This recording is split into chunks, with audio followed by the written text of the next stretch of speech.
Bienvenida a toda nuestra audiencia en América Latina y el Caribe y el mundo árabe a un nuevo capítulo de Poder desde el corazón de Caracas, capital venezolana, centro histórico en el que convergen historia, cotidianidad, turismo y también comercio. Bienvenido, Mohamed.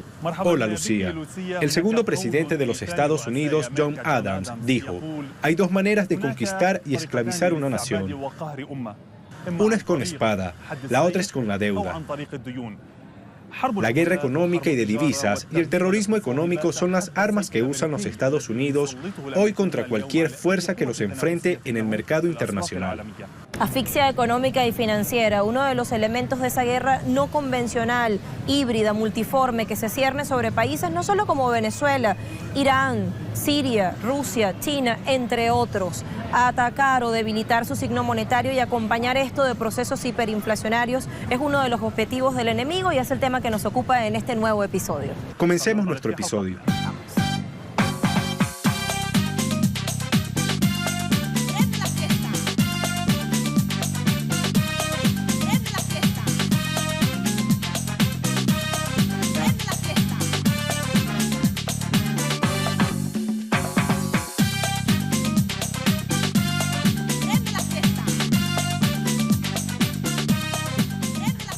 Hoy hablamos de agresión económica como arma de guerra, en un contexto internacional muy pero muy particular, de fuerte pugna o puja entre proteccionismo, la imposición unilateral de sanciones y la configuración de un mundo multipolar, esto es, el tejido de relaciones comerciales o digamos mejor de cooperación sobre la base del respeto de las asimetrías naturales entre los países.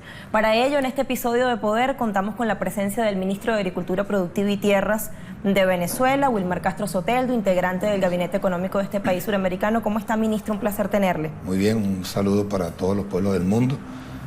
Orgulloso y agradecido por esta oportunidad de poder compartir con ustedes nuestras apreciaciones sobre un tema tan relevante y tan de actualidad como son los conflictos en sus nuevas formas de expresión, ¿no? Y creo que pudiéramos iniciar añadiendo que la guerra por naturaleza tiene un fin económico, un fin político y como consecuencia de ello pues utiliza diferentes mecanismos. Antiguamente y hasta nuestros días el elemento bélico era el que definía el conflicto. El territorio marcado era el que definía el conflicto. Ahorita, en estos momentos en la guerra, se da en escenarios distintos, se dan en escenarios que no tienen espacio, con actores que no tienen rostro, se da en el inconsciente del ser humano, se da en el inconsciente de los colectivos y usan mecanismos como la finanza, como la economía, para suprimir, para dominar a los pueblos. Ministro, para sumar a esa breve introducción que usted acaba de hacer, Mohamed y yo quisiéramos presentar un material introductorio, una primera nota explicativa para luego seguir entrando en profundidades. Vale.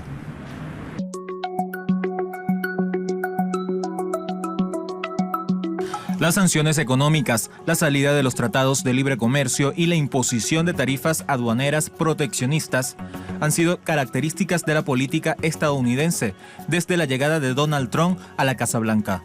Lo que consideran los expertos un retorno a las políticas capitalistas nacionalistas que caracterizaron las relaciones económicas entre los países antes de las dos guerras mundiales. Las antiguas nuevas políticas de Trump han generado crisis periódicas en muchos de los países blancos, debido a la toma del dólar como moneda de medición e intercambio global, haciendo disminuir significativamente el tipo de cambio de la lira turca, el rial iraní, el rublo ruso y el bolívar venezolano.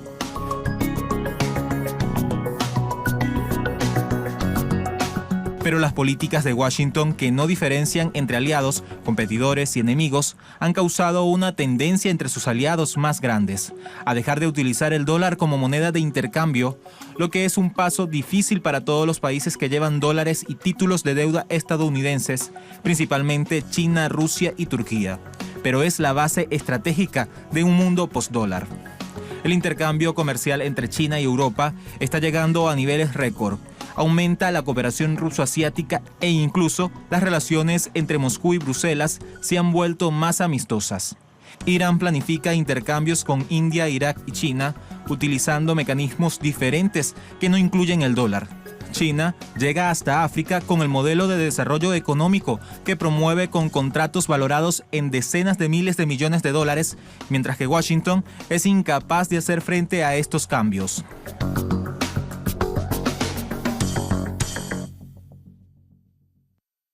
Ministro Wilmar Castro Soteldo, pasa en Venezuela, ocurre en otros países del mundo en su afán de detener o de impedir el desarrollo exitoso de cualquier otro modelo que contraríe sus intereses, que le contradiga. El capitalismo diseña métodos de guerra económica particularmente. ¿Cuáles son esos métodos estandarizados? Por favor, empecemos por esa caracterización. Sí, creo que en primer lugar es interesante señalar que el capitalismo tiene diferentes expresiones, múltiples formas de llevarse a cabo. Y más allá del capitalismo como sistema, que su naturaleza es de dominación, de acumulación, hay gobiernos que pretenden mantener control hegemónico sobre los pueblos. Y es el caso del gobierno de los Estados Unidos con sus aliados en Europa y en distintas partes del planeta. Han ido insurgiendo en el planeta un conjunto de actores políticos, sociales, estatocéntricos, económicos, que han quebrado esa hegemonía. Y parte de esas iniciativas las pudimos visualizar con el nacimiento de los BRIC, cuando se agruparon 5 grandes países emergentes e intentan llevar adelante una nueva forma de economía, una nueva forma de relacionamiento económico. Estamos viendo en estos momentos cómo países como China, como Rusia, como Turquía, como Siria, como Irán, han venido conformando espacios económicos, espacios territoriales, espacios geohumanos que están cambiando las normas del juego. Porque la guerra económica, es importante destacarlo, comienza con el sistema de normas que el capitalismo crea para el dominio de los países. Y un instrumento para ello es la Organización Mundial del Comercio. Allí está un primer elemento que está allí. Allí se fijan los mecanismos de intercambio, allí se fijan las reglas del juego. Cuando aparecen estos actores con convenios entre ellos, vinculados bajo estas normas, pero con modelos distintos, empiezan los procesos de agresión. Procesos de agresión que se expresan en el sistema financiero, procesos de agresión que se expresan en la fijación de precios de los commodities más importantes, entre ellos el commodity energético, procesos de agresión que se traducen en bloqueos, en mecanismos para evitar que ese flujo tanto de comercio como de finanzas se dé entre los pueblos, procesos de agresión que impiden la creación de nuevos mecanismos, como los que han venido insurgiendo con el tema de las criptomonedas, con el tema de los derechos especiales de giro, con la cesta de monedas, que incluso en organismos creados por ellos se han venido intentando posicionar. Es decir, hay múltiples formas que se traducen al final en violencia activa, pues en violencia estructural.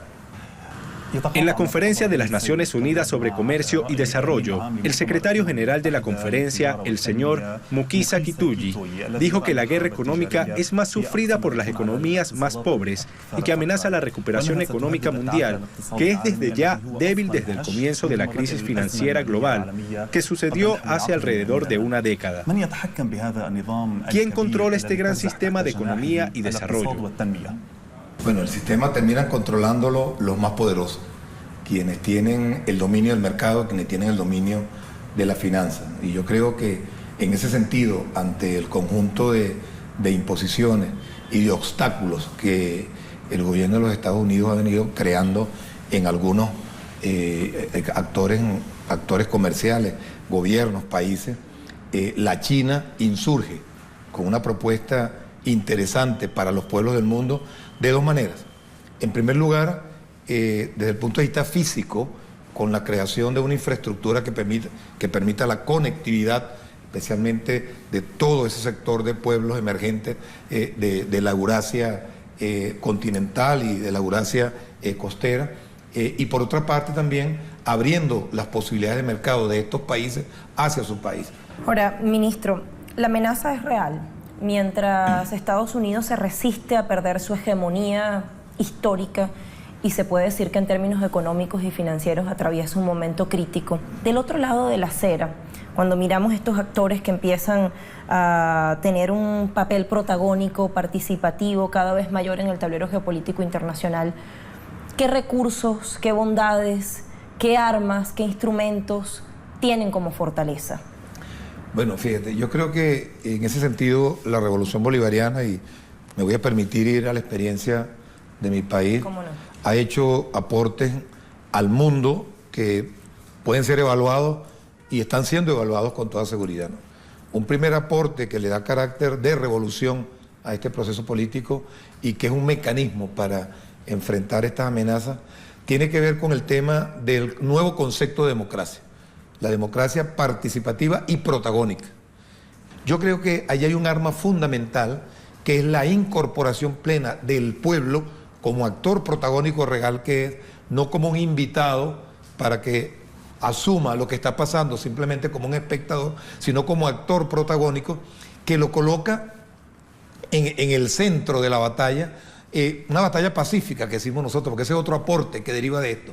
Esa participación protagónica del pueblo en el ejercicio de las políticas públicas lo hace un combatiente activo por la paz, un combatiente activo en la paz. Eso creo yo que es un primer aporte que la revolución bolivariana ha hecho al mundo y que ha tenido sus efectos y lo vivimos en América en un momento determinado. Un segundo aporte tiene que ver con esta creación mágica, decimos nosotros, que tiene que ver con el criptoactivo, el petro. El petro es un concepto de instrumento financiero novedoso.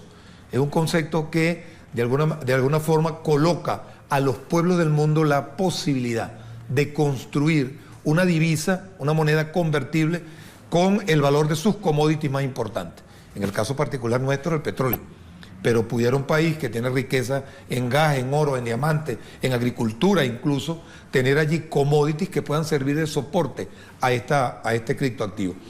Y además de ello, es un criptoactivo que se transa en una plataforma de alta tecnología con sistemas de seguridad bastante severos, bastante firmes y que no tiene esas restricciones que la estructura financiera clásica del mundo le ha puesto a los países para evitar su desarrollo. Tiempo de hacer una primera pausa en este capítulo de Poder. Ya venimos para seguir conversando sobre agresión económica como arma de guerra junto al ministro venezolano Wilmar Castro Soteldo.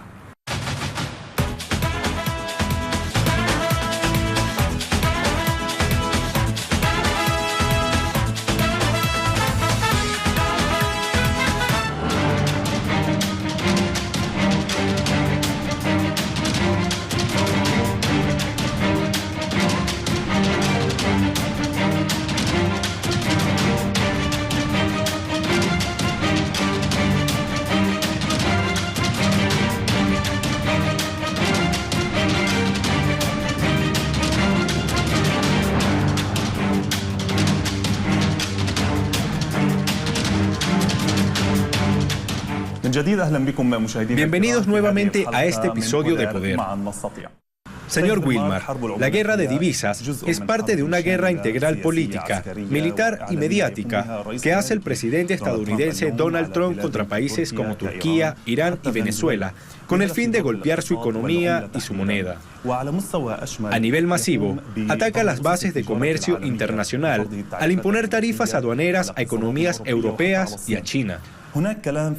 Se habla de fondos de financiamiento libres de las restricciones de Estados Unidos y hasta de nuevas monedas también libres de la economía estadounidense y sus repercusiones en el mundo, en busca de romper esta hegemonía y monopolio internacional. Algunos autores señalan que estamos viviendo una especie de tercera guerra mundial de las divisas y que en este momento histórico que nos corresponde vivir, pareciera estar en su peor crisis la divisa que ha mantenido el control hegemónico del comercio mundial, que es el dólar. Ya los mecanismos de soporte de esta moneda son insostenibles, ya no hay forma de que se pueda recuperar la moneda como tal en el mercado internacional. Eso por un lado. El insurgimiento de las criptomonedas, el intercambio que se ha venido dando por la vía digital sin absolutamente ningún control, es otra señal interesante que los pueblos del mundo que están haciendo presencia activa en el tema económico. En ese sentido, ¿quiénes van a frenar esta ofensiva de Estados Unidos? Indiscutiblemente que los pueblos organizados, los pueblos como estructura social, los pueblos con sus gobiernos y sin sus gobiernos incluso, Hay casos interesantes como los que se han vivido en el Medio Oriente, lo que se están viviendo en América Latina, como hay pueblos que prácticamente están haciendo gobiernos paralelos a los ya existentes, una vez que esos existentes asumieron la fórmula norteamericana para intentar llevar la economía y la gestión de gobierno en sus países. Ese ejemplo del pueblo iraquí, ese ejemplo del pueblo iraní, junto a sus gobiernos, que de alguna forma vienen oponiéndose a los mecanismos de imposición bélica, guerrerista, que Estados Unidos ha querido colocar como agenda prioritaria, es el mecanismo. Y la experiencia de Venezuela es interesante, digo yo. Y es interesante ¿por qué? Porque es mostrar al mundo cómo se libra una guerra en paz. Nosotros tenemos 15 años de guerra haciéndola en paz, con trabajo, con organización del pueblo, con elevación de la conciencia, con mucho sentido de pertenencia de un proyecto, es decir, un proyecto que ya no le pertenece a un gobierno, es un proyecto que le pertenece a un pueblo que se apropió de él. Y esa manera de hacer la guerra creo que es el mecanismo que los pueblos del mundo van a buscar en el futuro. A propósito de Venezuela, el pasado mes de agosto en esta nación suramericana entró en vigencia un plan de recuperación económica integral que contempla distintos ejes, uno de ellos reconversión monetaria.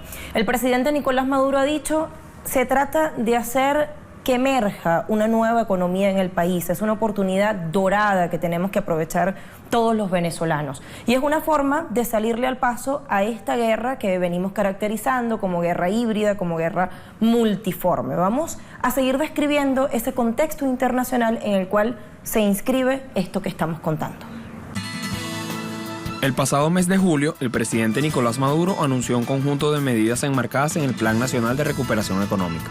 Dichos anuncios van desde los incentivos para la circulación de la moneda extranjera en el país hasta medidas para afrontar la crisis del transporte. Este plan de recuperación económica también planifica la recuperación del trabajo, los salarios y la producción, con la finalidad de generar riquezas para el país. Entre las propuestas establecidas para el restablecimiento económico destaca la reconversión económica integral, oficializando el bolívar soberano como nueva moneda de circulación oficial en todo el territorio venezolano. En esta nueva reconversión le fueron eliminados 5 ceros a la moneda, convirtiéndose ahora en el nuevo bolívar soberano, el cual está constituido por billetes que van de 2 a 500 bolívares. Esta medida en particular busca simplificar las cuentas y combatir el espiral inflacionario que atraviesa la nación producto de la guerra económica. El anclaje del nuevo cono monetario de la criptomoneda Petro estará respaldado por las reservas del país en petróleo, gas natural, oro y diamantes. El Petro se creó con el objetivo de fortalecer el valor real de la moneda nacional y romper definitivamente con la cultura del dólar, así como para batallar contra la guerra comercial y el bloqueo económico promovido desde Estados Unidos. Además, el presidente venezolano ha reafirmado su compromiso con la construcción de un esquema económico bajo un modelo que proteja al pueblo.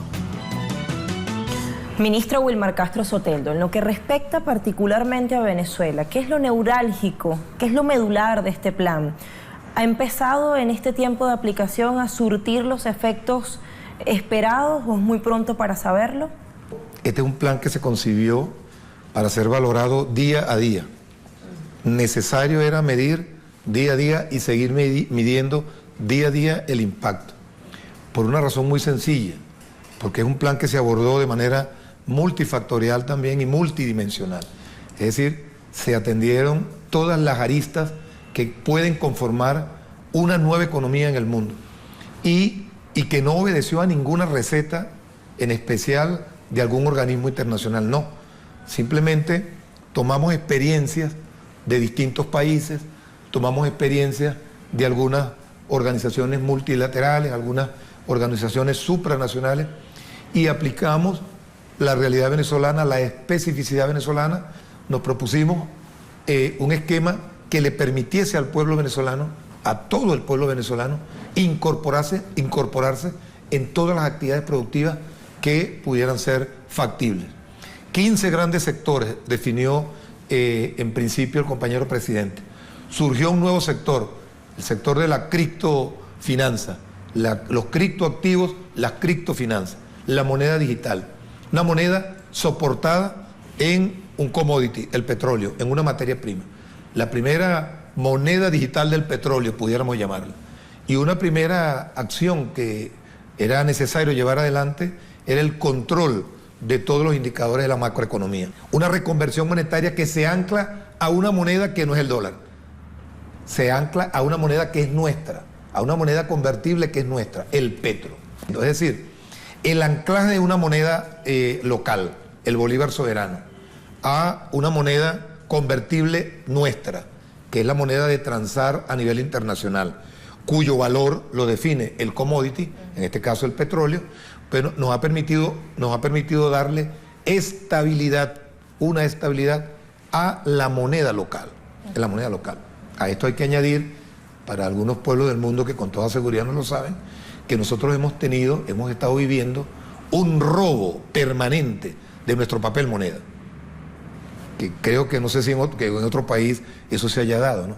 Pero es una sustracción permanente del papel moneda que, con la enorme frontera que sostenemos con el país hermano de Colombia, bueno, se fuga hacia ese país. En ese país, en la región fronteriza, suceden cualquier cantidad de cosas, desde actividades de narcotráfico, paramilitarismo, contrabando, etcétera. Y bueno, nuestra moneda se sustrae de Venezuela y se lleva a Colombia. Y se queda nuestro pueblo de repente sin oportunidad de transar bienes y servicios. A eso nosotros le hemos respondido digitalizando los pagos. Venezuela en estos momentos tiene una capacidad de pago digital de alrededor del 85%. Un 85% de las transacciones en el país se hacen de manera digital. Hay un 15%, que es un volumen importante, que son esas transacciones de cotidianidad que se dan en el transporte público. Ya el tema de la gasolina, del combustible, que era un tema muy crítico también, se ha venido resolviendo con la digitalización del pago y la sinceración del precio de la gasolina. Bueno, eso nos ha permitido, en principio, estabilizar, que es lo que el compañero presidente se ha fijado como meta del programa. Estabilización. Eso se ha venido dando. Repito, esta primera etapa, día a día, le hacemos seguimiento, vemos comportamiento de los indicadores, actuamos en donde están apareciendo los nudos críticos y hasta ahora los resultados no han sido malos, han sido muy favorables. El resultado de esta propuesta que Venezuela está llevando a cabo puede ser una señal para el mundo, repito, bien interesante. En su libro Confesiones de un sicario económico, el escritor John Perkins dice que el asesinato económico de los países se ha tornado rutinario para Estados Unidos. Perkins describe personajes de Latinoamérica y de Medio Oriente víctimas de estas sanciones, guerras y asesinatos económicos por parte de Estados Unidos para someterlos y tomar el control de las riquezas de sus pueblos. ¿Cómo combatir este enfoque estadounidense? ¿Cuánto tiempo requeriría combatirlo? Sí, Estados Unidos formó sicarios económicos en países del continente y fuera del continente. Los casos de Argentina, Brasil, la misma Colombia, que son países hermanos, Perú, que es un país hermano también, el mismo Chile, los países centroamericanos. Sicarios, gobiernos sicarios, formados, preparados por los Estados Unidos para derrumbar sus economías y luego tomar posesión y control de sus riquezas naturales. Esa es la típica teoría del equilibrio hegemónico que diseñaron por allá por los años 60 en el seno del Consejo de Seguridad de los Estados Unidos y de todos los organismos supranacionales que Estados Unidos creó como esquema de guerra, ¿no? El mecanismo de enfrentar y frenar esa guerra multidimensional es precisamente combatirla en un tablero multidimensional, en un tablero multifactorial, en donde no solo es necesario mostrar las herramientas, los instrumentos, las armas, entre comillas, que vas a utilizar, sino también operar en el plano de la invisibilidad de la acción bélica, para ponerle un nombre. Y esa invisibilidad bélica tiene que ver con la necesidad de ir operando cada día más en la conciencia de los pueblos. Una conciencia en esos pueblos que sea capaz de repeler todo lo que desde afuera pueda perturbar la moral, los hábitos, imponer modelos, imponer costumbres, imponer necesidades, por ejemplo. Eso es un abordaje que hay que hacer.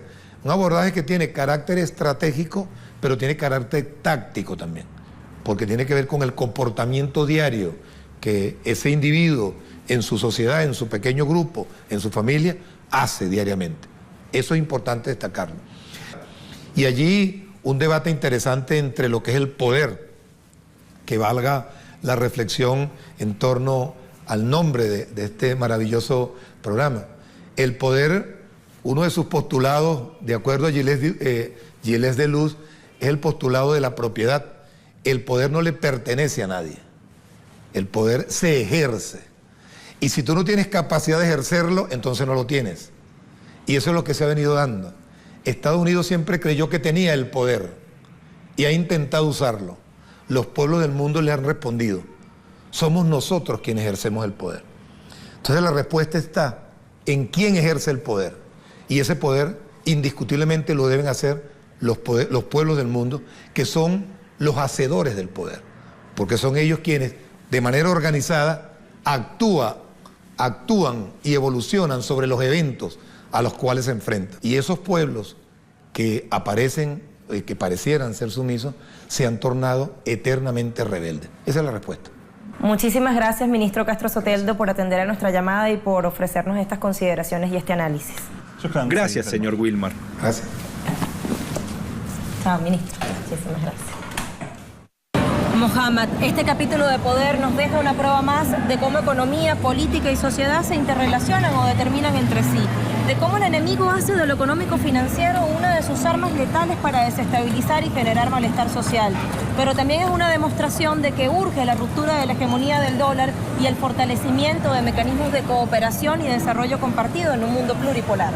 Cierto, Lucía. Se trata de una guerra comercial internacional alimentada por la política, donde Estados Unidos utiliza su moneda para presionar a los países que no se les someten política o hasta militarmente. Estos países deben liberarse de sus crisis económicas para volver más fuertes al escenario internacional, tanto política como económicamente. Juntos más fuertes. Man, Nastatia. Poder.